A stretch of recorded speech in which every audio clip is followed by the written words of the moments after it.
Estamos de volta com mais um episódio daqueles que nos trouxeram até aqui. Hoje temos um entrevistado que entrou para o GOSC, mas vindo do mundo empresarial. Exerceu liderança em diversos setores no mundo empresarial aqui em Santa Catarina e acabou sendo nosso grão-mestre. E eu vou pedir para o irmão Avelino apresentar o nosso entrevistado de hoje. Obrigado, Sereníssimo. Ele é natural de Curitiba, Paraná. Nasceu no dia 20 de fevereiro de 1939. Tem formação técnica em contabilidade e administração e a sua trajetória profissional iniciou-se aos 13 anos na Brahma, em Curitiba.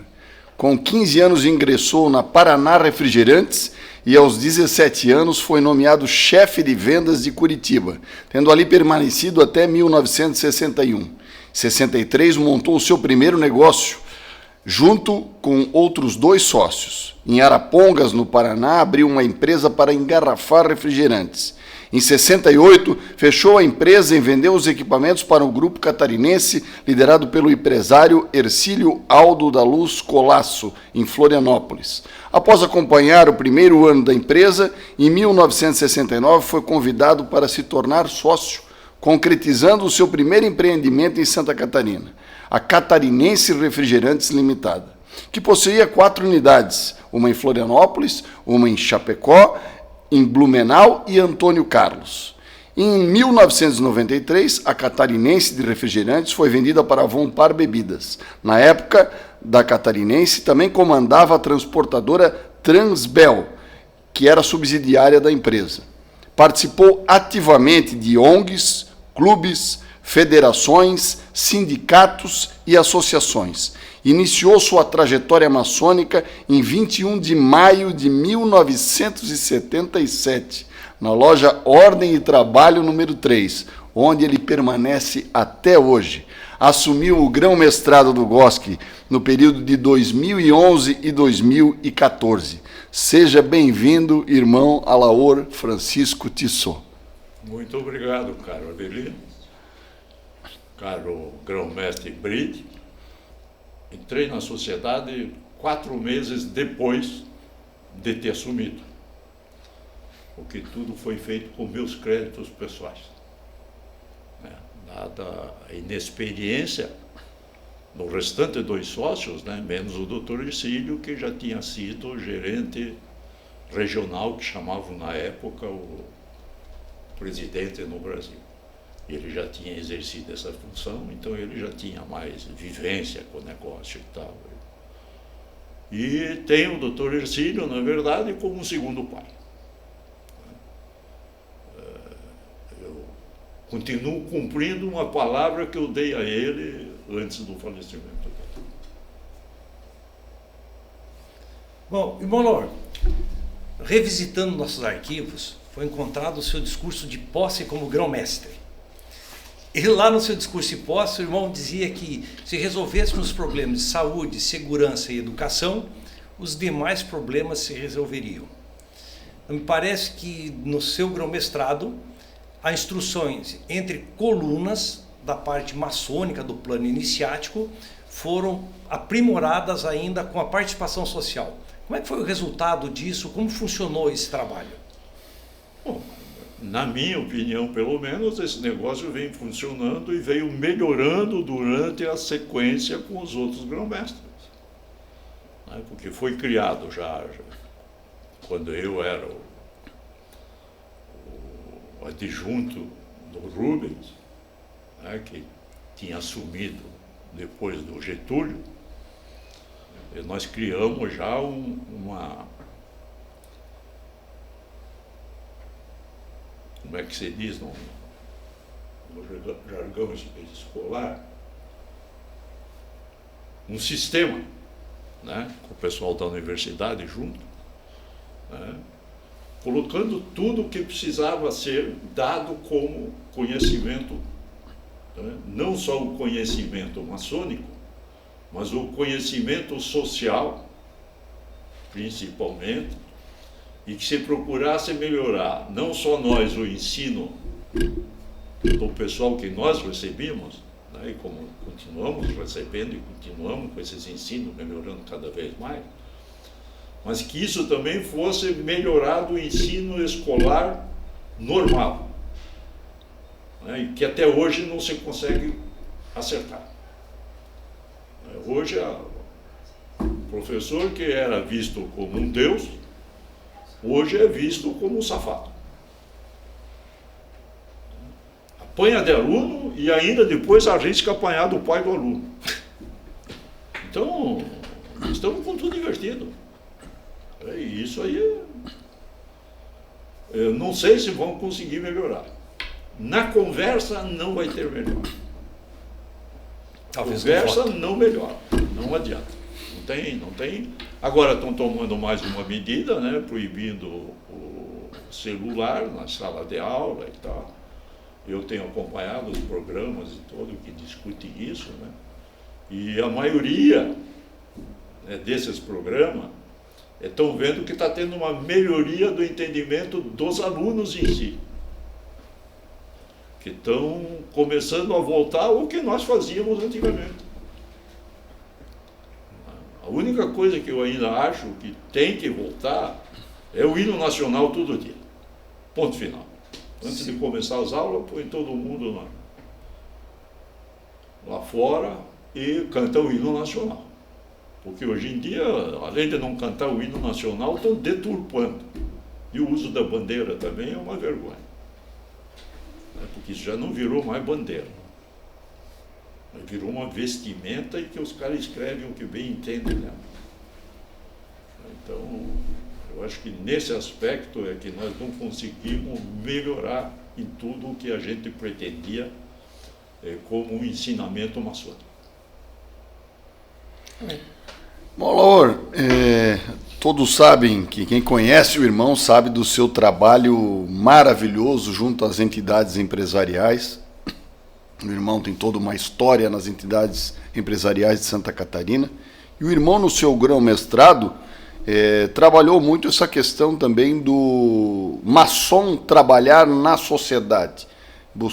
O conhecimento adquirido dentro da maçonaria, usá-lo nas entidades, dentro dos nossos princípios, dentro das nossas virtudes, para fazer um trabalho de construtor social. O irmão pode falar um pouquinho sobre isso para nós?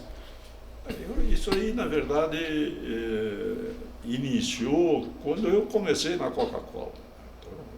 Então, não foi à toa que aos 17 anos eu já era chefe de vendas e não era o chefe de vendas só de Curitiba.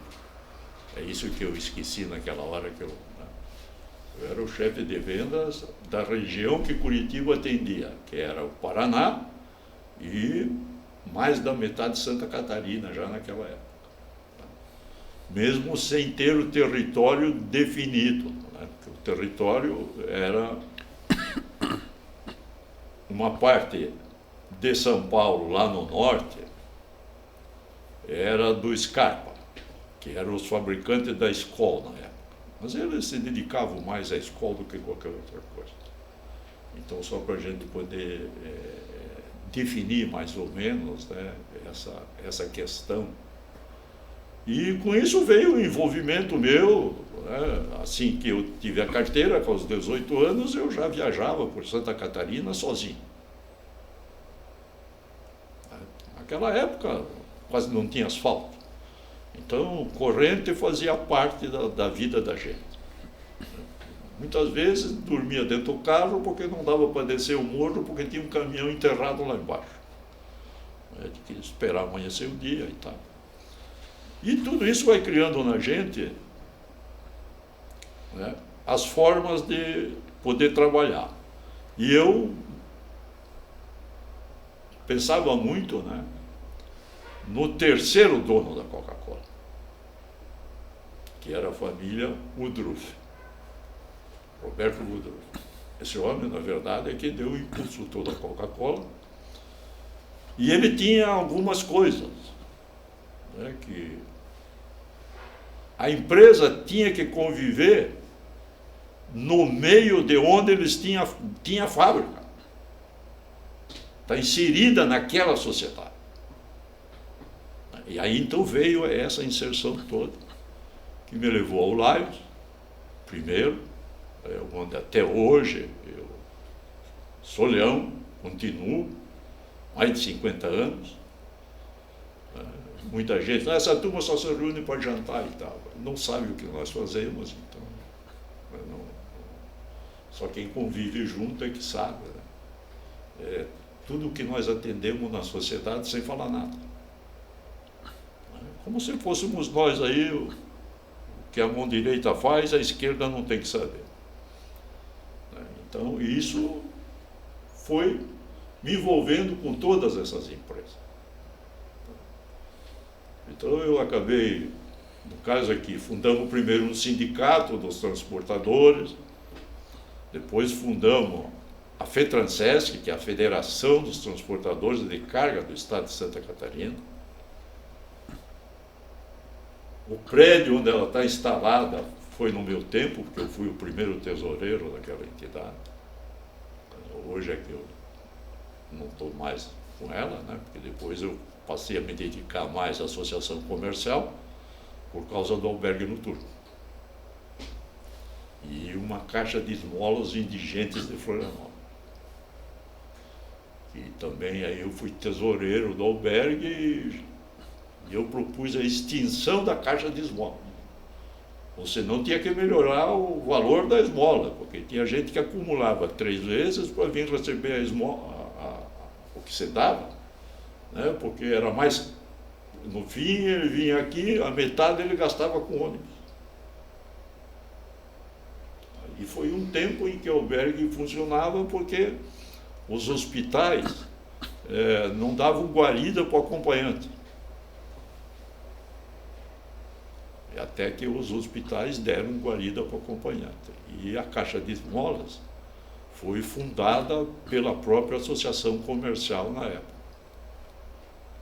com mais um grupo de delegados da Polícia Civil.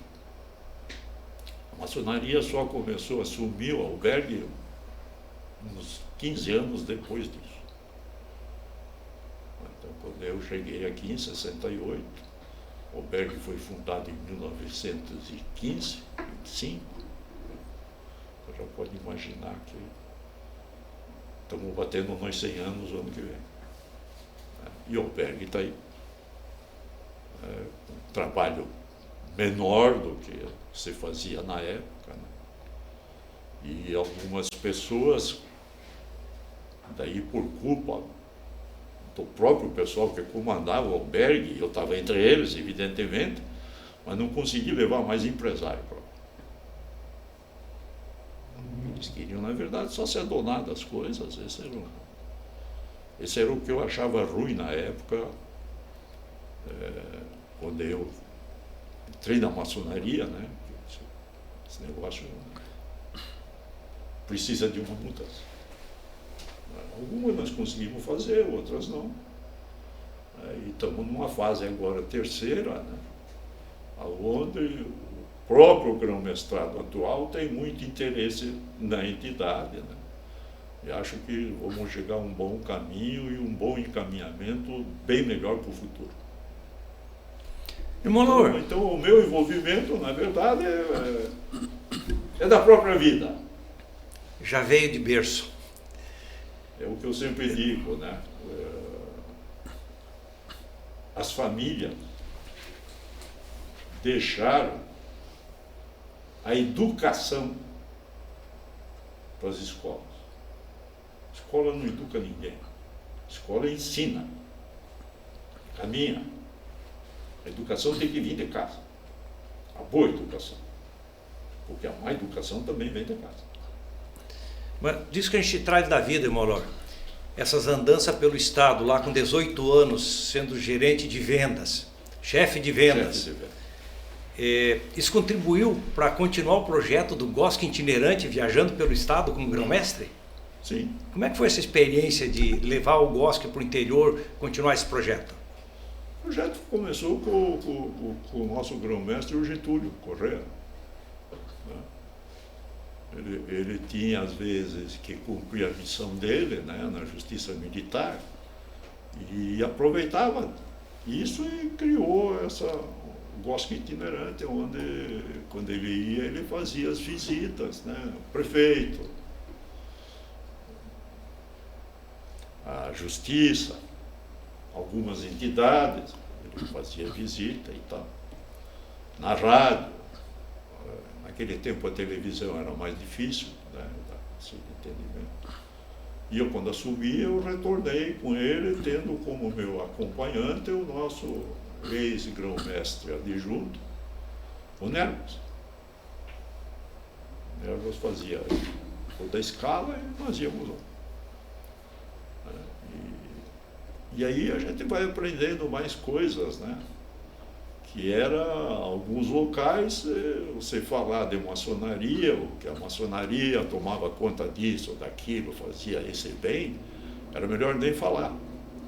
E quando a gente falava, por exemplo, em Pomerode, se falasse, né, o pessoal abandonava aquela entidade. Ou se recusava a receber qualquer ajuda, se soubesse que era de maçons. E lá eu fiquei 1h30 na rádio, dizendo que a maçonaria não tem nada secreta. A maçonaria é uma entidade que tem CNPJ, tal, endereço é tal, eu sou grão-mestre, moro em tal lugar, assim, assim, assim, tenho endereço, faço isso, faço aquilo, faço aquele outro. Mas eu já tinha sido avisado para não tocar no assunto, porque não tinha loja nenhuma em Pomerode. Eles frequentavam Blumenau. Aí, quando eu fui sair, o que me entrevistou disse: agora o senhor cuidado de eu sair na rua. Era assim a situação? Assim, quando eu cheguei na associação comercial, eu fui conversar com uma procuradora lá no município e tal, fui lá no prefeito, e depois fui visitar os bombeiros e fui na associação comercial. Quando eu cheguei na associação comercial, a moça que me atendeu correu lá, o presidente, né? Nem perguntou nada. Está aí fulano. Ela olhou assim. Senhor Lauro? É. Correu lá para dentro, ele veio, mas sem ela. Senhor Lauro, ela estava escutando a tua Entrevista. entrevista. E ela veio aqui e disse: olha, tem um sujeito aí, se chama fulano de tal, está dizendo que é o grão-mestre da maçonaria.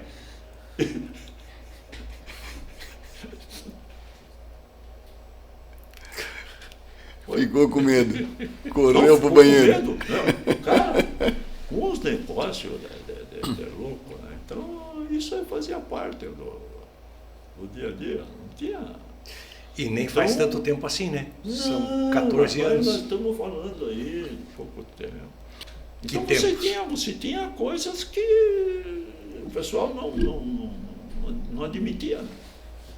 Que primeiro nós tínhamos a igreja totalmente contrária à maçonaria ainda naquela época, né? Mesmo tendo padres maçons, né?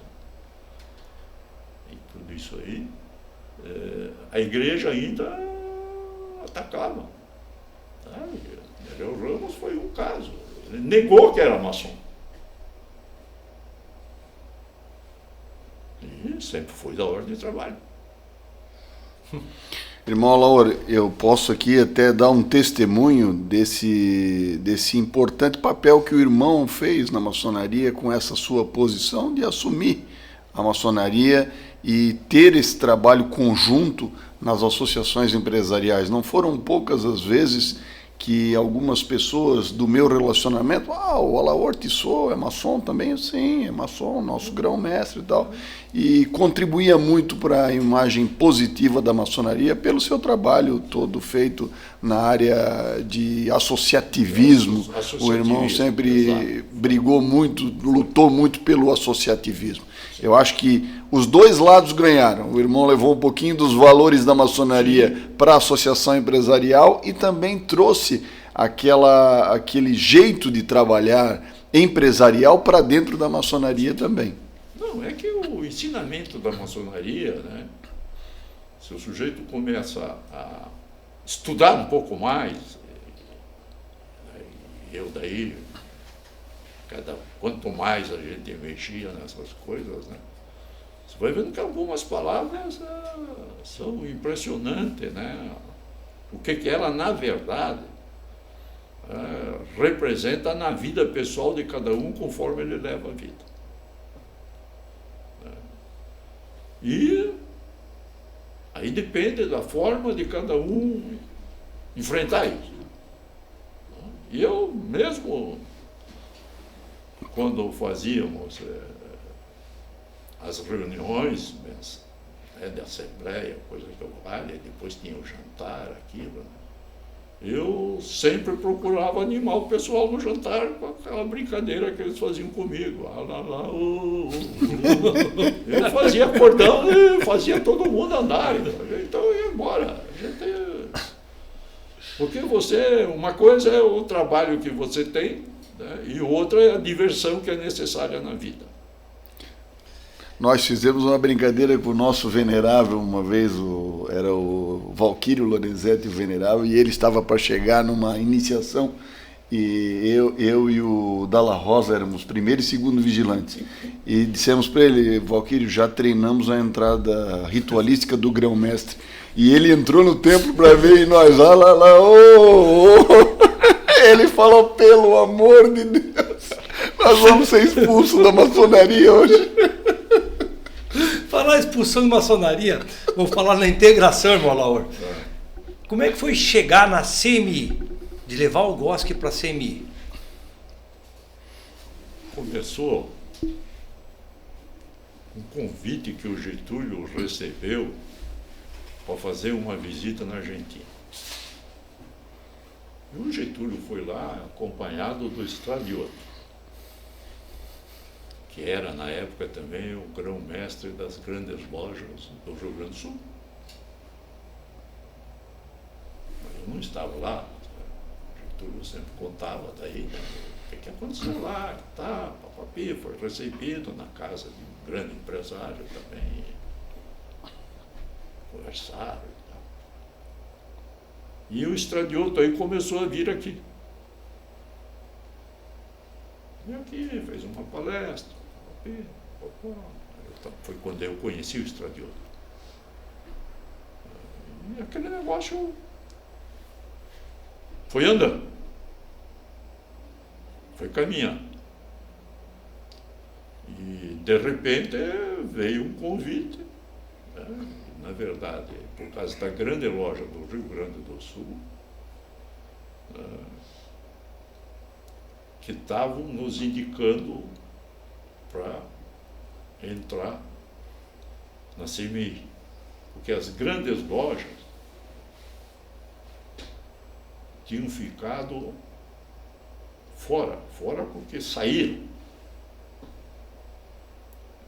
mas o Rio Grande do Sul continuou. Então ele queria pôr gente daqui, porque o GOB também só era representado pelo Central. Só tinha um voto daí, né? No caso, só tinha um voto. E aí, fomos para lá, e quando nós fomos para lá, já na primeira reunião, no Bogotá, nós levamos o nosso plano de estudo, de ensino. E enquanto o Rubens ficava lá na Assembleia normal, eu e o nosso, que eu chamava de ministro do Estado, ministro da Educação, fomos apresentar o plano para os outros grão-mestres que também andavam por lá e tal, mas não faziam parte da mesa diretora da CMI. E na hora, muitos, pô, mas podemos pegar isso? Lógico que pode. Passa o... É amanhã. Uns 8, 10. Como é que é o nome que é do... Pendrive? Do pendrive lá, já levaram tudo para começar, já autorizar, pode usar, não tem problema nenhum. E assim foi. E foi, infelizmente, daí eu tive um atrito com o grão-mestre do cobre. Veio um francês, receberam ele como membro da CMI. Eu já não gostei da história. Isso aqui é uma comissão interamericana. O que tem que ver um francês aqui nessa história? E o pior foi o que ele foi propor. Ele fez uma proposição que todo mundo tinha que ter a Bíblia e abrir a Bíblia em cima da mesa, com quadro e compasso, não interessava o rito. E sentado do meu lado tinha um moreno. Falou isso para um maçom do rito moderno. Não.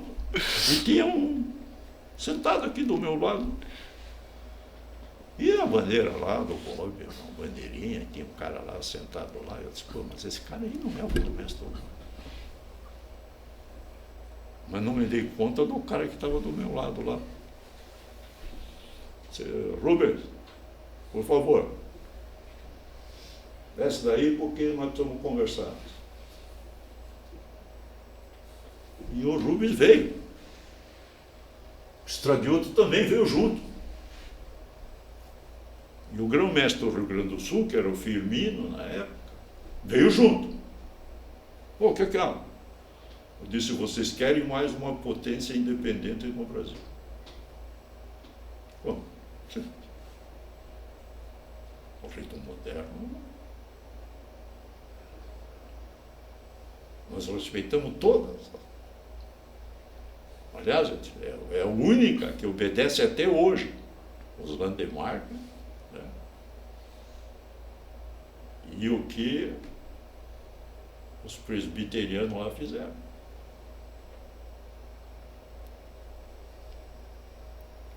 Aí a coisa... Aí eles voltaram. Quando eu sentei, disse o cara assim,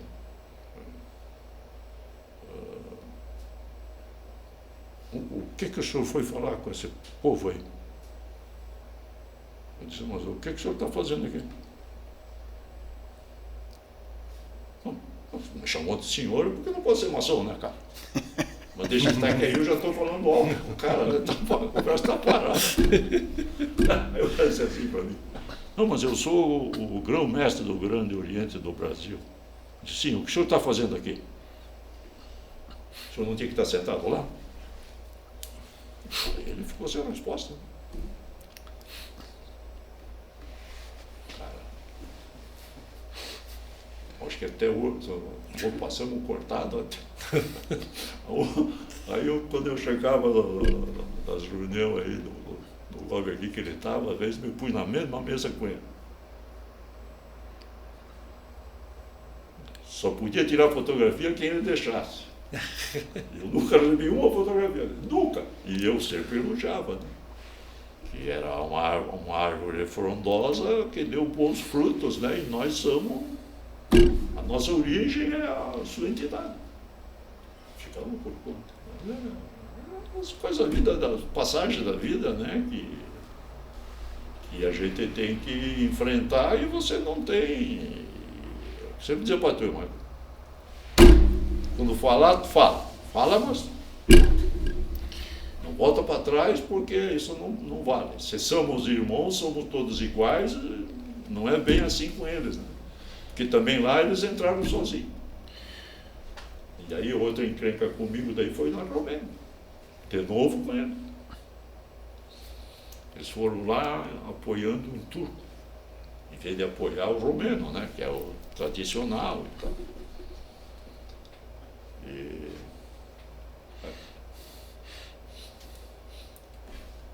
veio um romeno, formou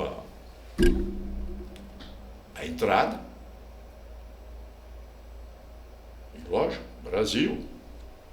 Todos do Brasil, eles não concordaram. Não, nós vamos entrar separados. O cara disse, eles entram junto ou não entram. O cara só disse isso para eles. Entra junto ou não entra. Eles vão entrar.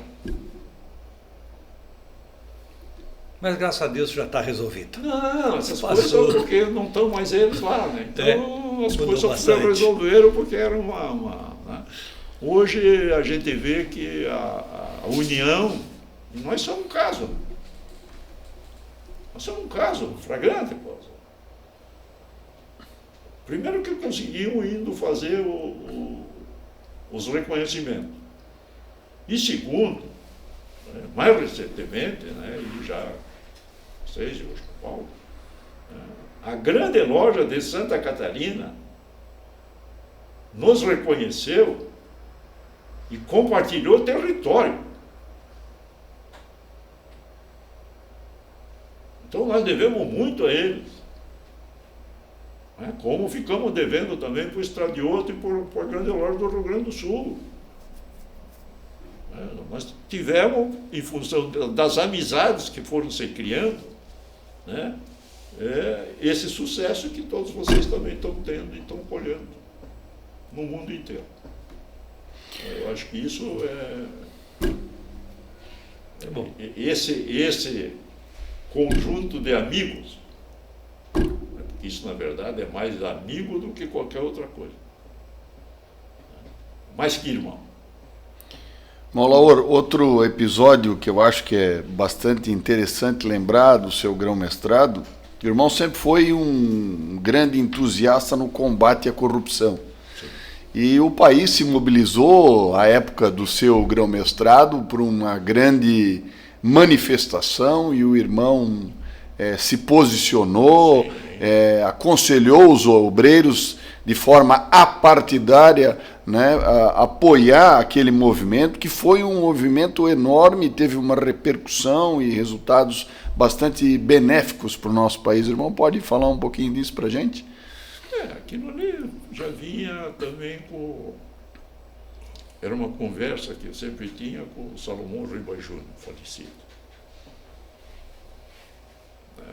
Ele começou, na verdade, a pregar uma campanha, né, contra a corrupção. E que foi abraçada daí pelo procurador, esqueci agora o nome dele, Guizo. E o Guizo veio conversar comigo também. Eu disse, não, então vamos nessa aí, vamos nessa aí. Não, temos que... E ele abraçou aquilo, e o Guizo até hoje, né, está retornando de novo o caminhão. Aí que eu sei que está tendo o apoio de vocês, né, nesse retorno, né, porque a corrupção, na verdade, nós tivemos aí 2, 3 anos mais ou menos de uma... Mas hoje, até quem começou também depois a pôr gente na cadeia, hoje querem pôr ele na cadeia. Então, negócio... Mas é um negócio... Eu acompanho muito ainda e faço parte ainda de tipo de uma autarquia do governo, mesmo estadual ainda, né, e federal, que é o combate à corrupção. Vou às reuniões sempre que posso, junto com as empresas todas que se envolvem, né, principalmente a turma que tem os seus produtos copiados, falsificados e assim por diante. E esse é um negócio impressionante, a quantidade do que está cada vez aumentando mais. E muita coisa, inclusive, que o imposto é 1%, 2%. Nem estamos falando de impostos altos, como era na cerveja, 70%, cigarro, 70%. Depois a cerveja baixou para 40. Então, mas tudo isso aí foi negociação. Algumas eu participei diretamente, né? Porque em algumas coisas com o governo eu mesmo representava até a Antártica, muitas vezes, e a Coca-Cola. E fomos uma proposta para o Simonsen, né? Eu disse, baixa o imposto um pouco que vai arrecadar mais. E ele topou.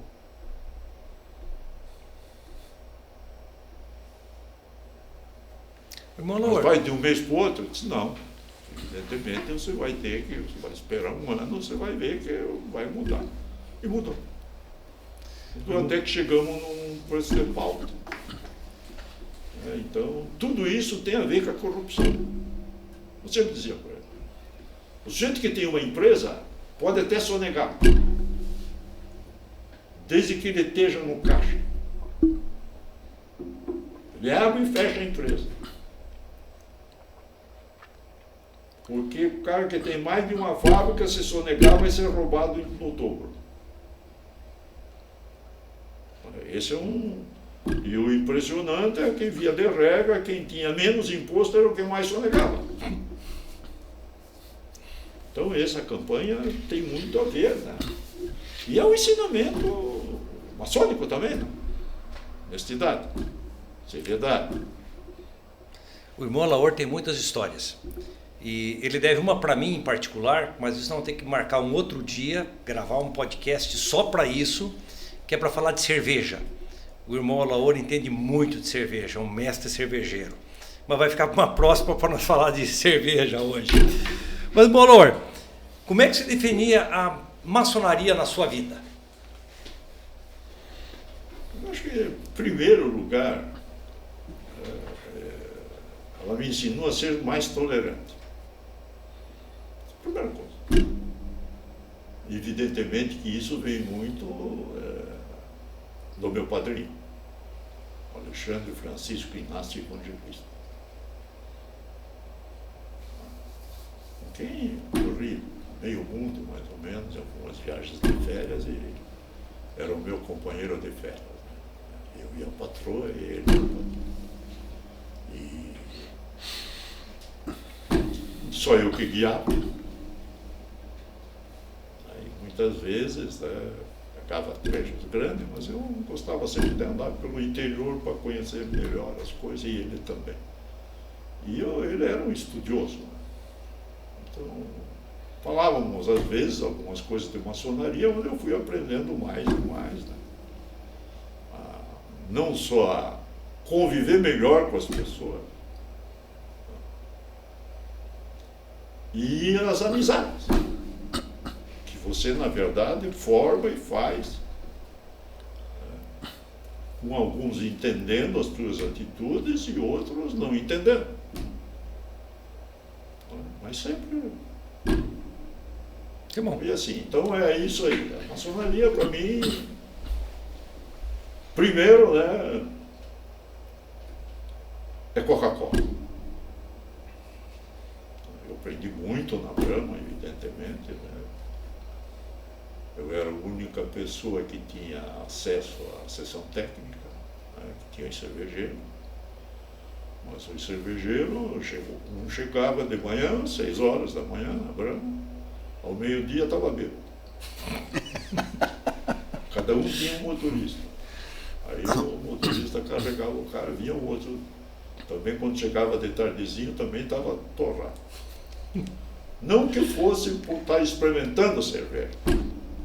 É que eles ficavam lá. E eu acompanhava eles todo sábado à tarde para, quando eles iam verificar qual os tanques, que naquele tempo era tudo vertical, e era em câmera frigorífica, né? Não é que nem hoje, exposto ao tempo e tal. Iam experimentar qual a cerveja que ia ser engarrafada na outra semana. E aí aprendi muito com os tanoeiros, né? Consertava o barril para passar a cera, para limpar, conserto. Hoje não existe mais tanoeiro. Você não encontra mais barril de madeira. São as mudanças do mundo, né? E que elas viriam um dia. E que a própria maçonaria, se você começa a pensar um pouco, ela está sempre se preparando para o futuro. O que vai fazer e o que devemos fazer no futuro. Então, eu tenho isso aí e o Laios, né, que também me deu um outro encaminhamento. Né? E no mês que vem, inclusive, eu recebo uma das maiores honrarias do Laios, que é o diploma Melvin Jones, que foi o fundador dela. Parabéns. Parabéns, irmão. E nessa trajetória maçônica, irmão, qual foi o maior desafio encontrado na sua vida maçônica? A resistência das pessoas à maçonaria. E o que a maçonaria prega. Esse é um desafio brutal. Brutal. E eu, incluído nisso também, né, o que algumas pessoas que vêm esperam da maçonaria. Eles acham que através da maçonaria eles vão conseguir tudo o que eles querem e o que eles precisam. Eles não entenderam ainda que a maçonaria ensina. Porque educação, o caráter, você não muda de jeito nenhum de ninguém. O ensinamento é possível. Irmão Alaor, e se o irmão fosse definir em uma palavra a maçonaria, qual seria?